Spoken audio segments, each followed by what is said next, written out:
Marc Ostwald is Chief Economist and Global Strategist at ADM Investor Services International.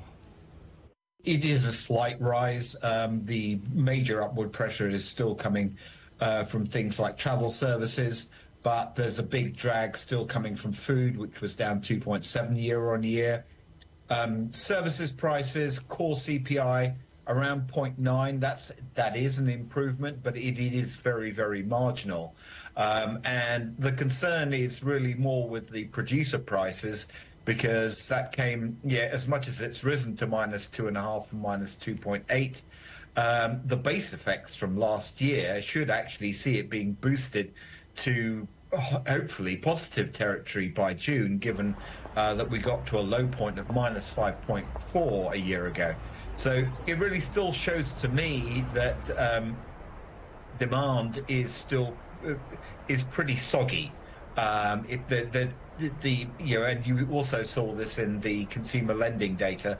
New yuan loans up 9.6 year on year, but coming in below expectations, and aggregate social financing also, whereby if you break it out, you can see that the consumer demand for credit is really dropping off quite substantially from its previous peak, and that's mostly related to the housing market. Okay, well, maybe let's touch on the producer prices in just a moment. Turning back to consumer prices and consumer confidence, how important is that for the economy?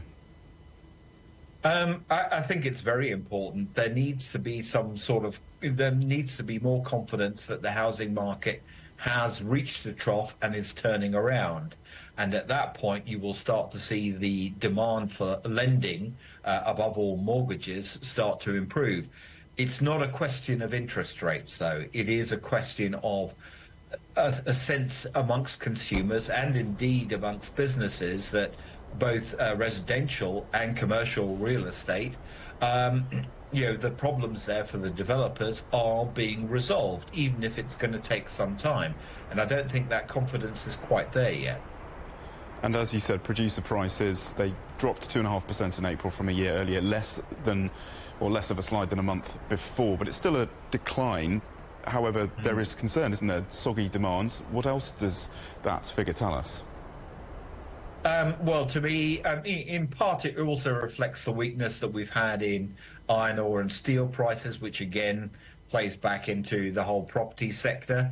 There are other parts of it which are quite strong in terms of anything related to the energy transition and to high tech. And we should hopefully in coming months, given the relative shortage that there is there in the copper market, see a boost coming from anything which is related to high tech, to the energy transition for the primary metals and electric vehicles. So that should start to improve, but it's still overall. It still suggests that there needs to be more done, and it needs to be far more targeted, probably, than wholesale. In other words, a cut in interest rates at this week's medium-term lending facility monthly operation is probably not going to change much.